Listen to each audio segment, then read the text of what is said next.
BNK 창단 이후 첫 플레이오프에 오른 팀이었고 네네. 신인 감독이었고 지난 그 전 시즌의 마지막 경기가 너무나 나빴었던 그렇죠. 네 그런데 반전을 만들어냈던 BNK입니다.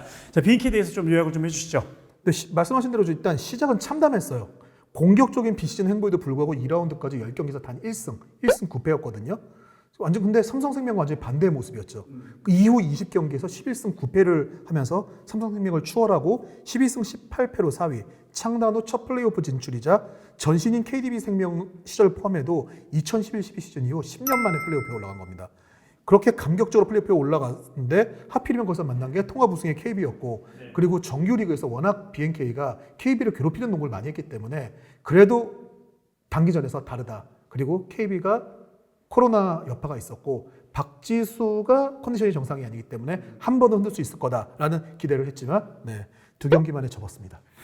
네, 아쉬움으로 남았습니다. 네. 하지만 어쨌든 간에 첫 플레이오프 진출이라는 성과를 이뤘고요. 그리고 BNK는 마지막으로 크게 KB한테 한 방을 먹였죠. 4위를 차지하고도 하와이 여행을 확보하는 바람에 지금 KB에서 상당히 고민이라 그래요. 그래서 저는 사실 그러니까요. 선수들은 하와이를 가고 싶어요. 왜냐면은 사실 미국 얘기도 많았어요. 미국을 가자. 근데 사실 미국에 저도 갔다 왔고 뭐 갔다 온 사람들은 알겠지만 뭐 딱히 볼만한 건 없어요. 거기 가가지고 그냥 쇼핑도 솔직히 아울렛 한 번 가면은 끝이고 하니까 선수들은 이제 액티비티 한 것도 하고 싶고 휴양하고 싶은 사람도 있고 한데 BNK가 가서 저희가 그것보다 더 좋은 데를 가야 된다는 거예요. 그래서 괜찮다. 우리는 하와이 가고 싶다. 그래서 지금 어떻게 될지 모르는 상황이긴 한데 저희는 하와이 가고 싶어요.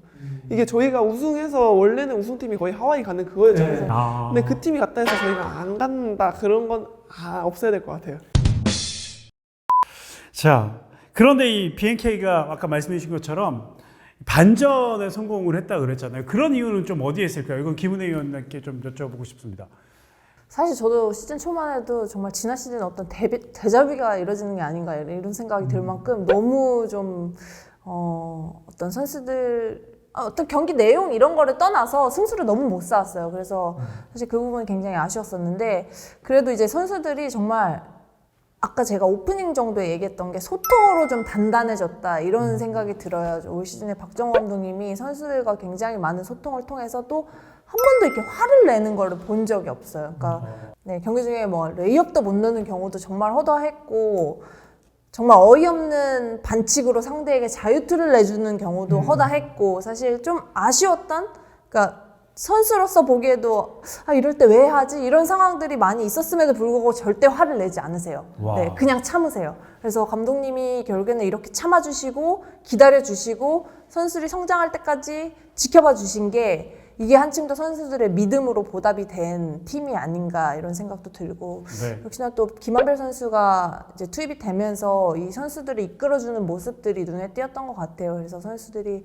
그동안에 있던 패배의식에 좀 젖어있던 모습들에서 벗어나면서 좀 부딪혀봐서 하면 할 수 있다. 또 그 선수들의 장점을 살려주는 플레이들을 경기장에 가면 김한별 선수가 늘 어떤 슈팅 훈련이라든지 그런 거를 지적해 주더라고요. 그래서 본인이 연습을 막 시키고요.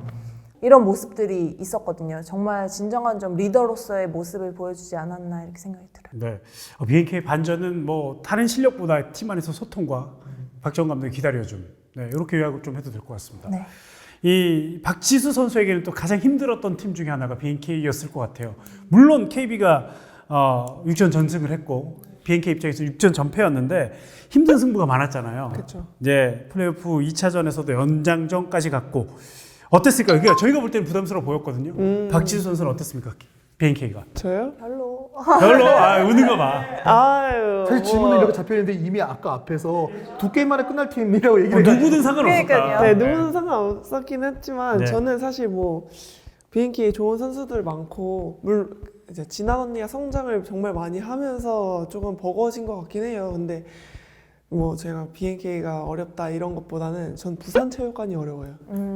사실 저희 팀 자체가 부산체육관만 가면은 그렇게 경기가 조금 경기력이 안 좋아서 이번 플레이오프 연장 때도 그랬고 이제 저희가 이제 홈구장을 초반에 못 쓰게 돼서 원정을 부산에 3번을 내리 갔었던 그 기억이 있는데 그때가 제일 안 좋았거든요. 그때 뭐 저희가 맞춘 그거 합도 없기도 하고 부산에서 경기력이 안 좋다가 이제 청주 와서는 좀 많이 이겼던 기억이 있어서 부산 체육관이 안 좋은 것 같아요. 잘 안 맞는 것 같아요 저희랑. 예. 자신감 묻어나네요. 예. 좀 달라진 것도 좀 느껴지지 않았을까요? 그 전 시즌의 부산 네. BNK와 그리고 이번 시즌의 BNK? 네, 정말 많이 달라졌던 게 사실 작년까지만 해도 전반전에 그러니까 다른 팀 경기를 같이 BNK랑 다른 팀 경기 하는 걸 보고 있으면은 전반전에 막 10점, 15점 이렇게 이기고 있어도 후반전에 왠지 조금 질 것 같고 따라잡힐 것 같고 이런 불안함이 있었고 제가 경기하면서도 그런 느낌이 있었는데 뭔가 후반전 가면은 다들 좀 도망 다니는 것 같고 이런 느낌이 있었는데 이번 시즌에는 그런 느낌이 많이 거의 못 느꼈던 것 같아요. 그게 한별언니 공이 큰지는 뭔지 모르겠지만 네 그렇게 느꼈어요. 그렇게 완전히 팀의 분위기가 바뀌었기 때문에 또 그렇게 좋은 성적으로 올라왔고 하와이까지 갈 수 있는 그런 팀이 됐군요. 가장 인상적인 선수는 또 누구였을까요? 이번엔 김은혜 의원님께 먼저 물어보겠습니다. 저는 진한 선수. 박지 예. 선수도 얘기를 했지만 진한 선수가 올 시즌에 가장 성장이라고 하면 박지수 선수를 두려워하지 않았다는 거. 네. 이제 정말 모든 선수들이 박지수 선수 앞에서 슛을 던질 때 다 안 던진다고 하잖아요. 피한다고 하잖아요. 그 블럭슛의 위력이 있기 때문에 모두 다 피하는데 진한 선수만큼은 그런 부딪혀보는 그런 모습들도 볼 수 있었고 진한 선수가 올 시즌에 3점슛 2개인가 넣었거든요. 전부 박지수 다 박지수 선수 맞아요, 앞에 맞아요. 두고 던졌습니다. 네, 그만큼 어떤 성장이 전 자신감으로 생겼다 이렇게 볼 수 있을 것 같아요. 네, 진한 선수. 네, 진한 선수가 예전에는 실수가 좀 많았었잖아요. 네. 이번엔 그런 것도 좀 많이 없어진 것 같아요. 제가 봐도요. 박진호 편집장님 어떻습니까? 보통 이게 어떤 선수를 지적하면 이제 제가 다른 얘기를 해야 되거든요. 그렇죠. 네, 근데 저는 줏대가 있기 때문에 예. 저 진한 선수 준비했어요. 네. 사실 BNK가 김진영 선수가 좀 자리를 잡았고 이소희의 성장도 되게 눈에 띄었어요. 그리고 이 팀은 원래 되게 열심히 하는 팀이에요. 근데 투박했죠. 그리고 좀 정제된 모습이 좀 떨어진다고 해야 되나? 그러다 보니까 좀 우당탕탕해요. 우당탕탕하다가 볼링공처럼 구르다가 박지수를 볼링핀처럼 쳐가지고 넘어뜨리기도 많이 했고 지난 몇 년간. 그렇죠. 많이 넘어졌죠. 특히 BNK전에서. 근데 사실 올 시즌도 사실 마찬가지인데요. BNK가 파울 숫자가 독보적으로 많은 팀은 아닌데 파울을 주전들이 몰아서 해요. 평균 파울 3개 이상인 선수가 베스트 5 적은 다 해요. 네. 그리고 그 중에서 파울이 제일 적은 선수가 누구냐? 김한별 선수예요.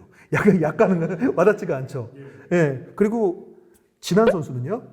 WKBL에서 올 시즌 파울 1위입니다. 네. 그리고 퇴장도 제일 많이 당했고. 그러니까 이 부분이 약간 아직 아쉬움이긴 한데 그럼에도 불구하고 진한 선수를 얘기하는 거는 평균 득점 2년 연속으로 이제 17점 정도 나왔고 리바운드도 9개 정도 이상을 했어요. 공헌도도 매우 많이 올라갔습니다. 지금 제 기억 혹시 맞는지 모르겠는데 2위, 3위 이 안에 들었거든요. 박지수 선수가 너무 독보적으로 올라가서 좀 공헌도 싸움이 의미가 없긴 했지만 진한 선수가 그만까지 올라와 줬다는 게 상당히 의미가 있다고 생각을 하고 그리고 박지수 선수하고 게임을 할 때 진한 선수가 어떻게 했다 이 부분이 되게 의미가 있는 게 저는 항상 올해 기사를 쓸 때 그걸 많이 썼어요. 박지수 선수 앞에 많이 붙였던 수식어가 비대칭 전력이라는 얘기를 제일 많이 썼거든요. 네. 그러니까 무기로 치면은 핵이에요.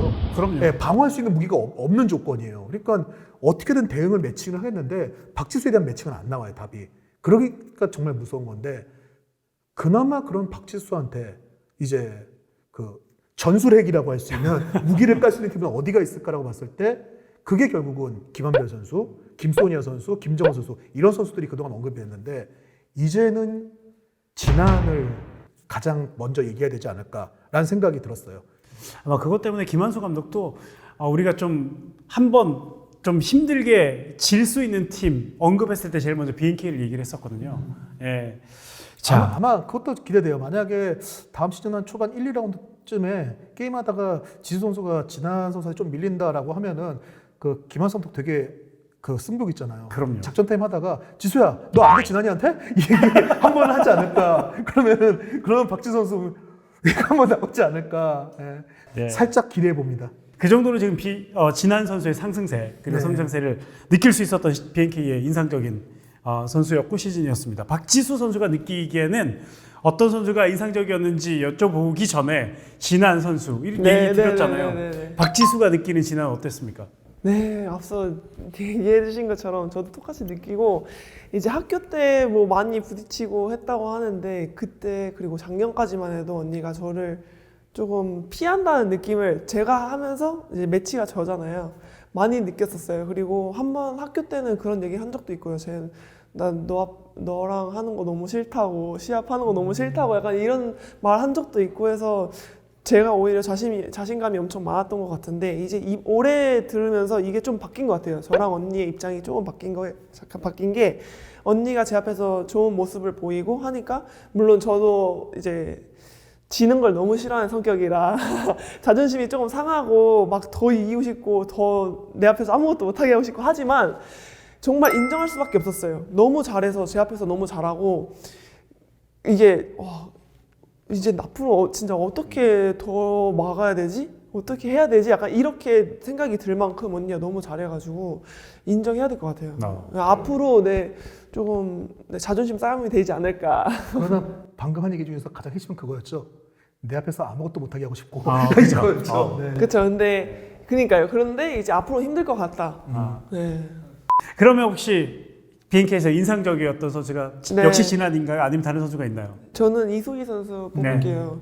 왜냐면은 뭐 저희 KB랑 할 때 좋은 모습을 보이기도 했지만 이제 타 팀하고 하는 거 봤을 때 정말 많이 성장했구나. MIP 받을 자격이 있구나라고 싶었던 게 정말 모든 방면에서 또 그 선수도 승부욕이 정말 강한 선수잖아요. 그냥 보이잖아요. 그렇죠. 그래서 그 승부욕을 이렇게 마음껏 뽐낸 시즌이었던 것 같아요. 그래서 이소희 선수를 뽑겠습니다. 이소희 선수의 또 진한 나왔으면 어떨까 제가 어떻게 진행해야 될까 되게 고민이었는데 이소희 선수. 네. 근데 그 이소희 선수가 이번에 대표팀 갔다 와서 되게 재밌는 얘기를 했어요. 대표팀 갔다 와서 가장 많이 느낀 게 뭐가 있냐고 얘기할 때 뭐 자기가 배우고 는 것도 얘기를 했는데 그러면서 얘기한 게 지수 언니 앞에서는 드라이브인 하면 안 되겠다는 걸 깨달았다고. 그래서 아니 같이 뛰고 왔는데 왜 그런 얘기를 하냐고 그러니까 브라질 경기 보면서 저렇게 되는구나. 브라질. 저렇게 되는구나 하면서 자기가 그동안 지수 언니 달고 스피드로 제끼면서 들어가면 된다는 생각을 했는데 그쵸. 아니었구나. 그래서 하면 안 되는구나. 그 생각은 잘못된 거 아니냐라고 하니까 아니요, 다른 걸 찾는 게 맞아요. 그거 아니에요라고. 뭐 이소희 선수도 뭐 직접 생활하면서 느꼈다잖아요. 네네, 그렇죠. 같이 경기할 때 못 느끼고 왜 그러지 이러다가 경기할 때 못 느끼다가 이게 그래서 옆에서 보는 효과도 중요한 거예요. 네, 그런 1인칭으로 보는 것보다. 예. 저는 그래도 막판에 그래도 박지수 선수가 코로나에 걸리면서 그 플레이오프 첫 경기는 좀 뭔가 위력이 떨어지지 않을까라는 조심스러운 좀 예측에 BNK가 한번 그때 잡으면 물론 KB스타즈가 챔프전으로 가지만 BNK가 거기서에 한번 좀 잡아줬으면 네. 경기 자체는 더 재밌지 그쵸. 않았을까라는 생각을 했거든요. 근데 정말 자비가 없더라고요. 시작부터 29점 넣지 않았나요, 그날? 사실 저 전날 운동할 때까지만 해도 정말 상태가 안 좋았어요. 머리도 너무 아프고 왜냐면 그 운동하면서 머리가 그렇게 아프더라고요. 머리 후유증이 두통이 정말 많았어요. 선수들이 거의 다 두통이 후유증이었고 이제 막 또 열도 나기도 하고 막 몸살 기운도 있고 계속 막 그 전날까지 컨디션이 안 좋다가 사실 저도 그날 그렇게 할 줄 몰랐어요. 저 그날 아침까지만 해도 제가 이제 언니들한테 언니 저 오늘도 컨디션 좀 안 좋으니까 언니들이 좀만 더 힘내줬으면 좋겠어요 이렇게 했는데 아무튼 게임에 들어가서는 그래도 내 할 몫은 하자 약간 이런 느낌이긴 했었어요. 자, 이렇게 이소희 선수까지 얘기를 좀 해봤습니다. 그렇기 때문에 BNK도 하와이도 갔다 오기 때문에 내년에 좀 더 동기부여가 확실히 되지 않을까 하는 생각이 있고요. 이제 다른 팀으로 또 넘어가 보겠습니다.